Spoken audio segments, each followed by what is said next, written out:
This is a vapor degreasing process using a safe solvent. You may have heard the MPB and TCE in the past. This is not using those harmful solvents.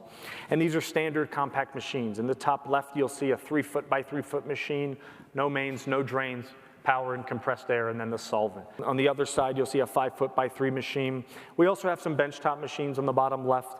You'll see our NanoPack really used for R&D, research and development before you're kind of moving into that full-blown process and automation. These machines we have customizable as well. You'll see right there in the middle a totally 2-story automated machine using that same wash, rinse, dry technology, which we'll show in a moment, but it all depends on the customer's part. What is the size of your largest part that we need to clean, and how can we get this clean in the most efficient amount of time? And we also provide the solvent as well. So this video will show a process of the vapor degreaser. So an operator is loading the parts into their basket, and they're dropping them right onto the platform. They're pressing cycle start, and the automation totally takes over from there. We have a compressed sealed lid, which you'll see here in a moment, using compressed air to keep the solvent in a very tight machine. So the parts are within the immersion sump with the solvent and ultrasonics. It uses agitation for flushing of the parts. If you have threads, if you have blind holes, getting that solvent into every nook and cranny of the part to have efficient cleaning. The contamination that's removed is cascaded from right to left into the boil sump, not to be returned to the immersion sump, always keeping virgin solvent to have that process repeated each time. And anything that is not captured into the boil sump is captured by a particle filter to be filtered out there, as you can see.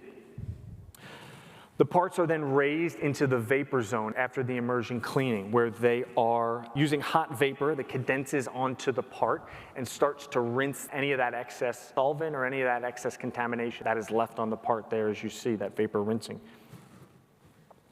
And that final step, automated, is the parts are raised into the cooling coils, the drying station, where they are flash dry. So the beauty of this process is it takes customers about 5, 6, 7 minutes, sometimes faster, to have clean, dry parts. And they're warm to the touch. The operator takes the basket, removes it, sets it down, has the next basket ready, loads, cycle start, and the next process takes over into that immersion sump with virgin solvent. So the compressed lid is depressurized, and the parts come out clean and dry to the touch. We have 2 other models here, the low flash point vapor degreasing and modified alcohol. So that low flash point vapor degreaser uses the same vapor degreasing process you just saw, but it's using some low flash point solvents, so isopropyl alcohol, acetone, and it's ideal for removing organic films, fingerprints, mold releases, coatings, adhesives, things like that. It's safe system, fire suppression, NFPA standards. And our newly modified alcohol machine is efficient for removing polar and non-polar contaminants. So it acts as an aqueous and a vapor degreaser in one. We might hear about that at the end if we have a little bit more time. And our vapor degreasers, obviously, as we just saw the video, extremely efficient for removing greases, oil-based coolants, and hydrocarbons.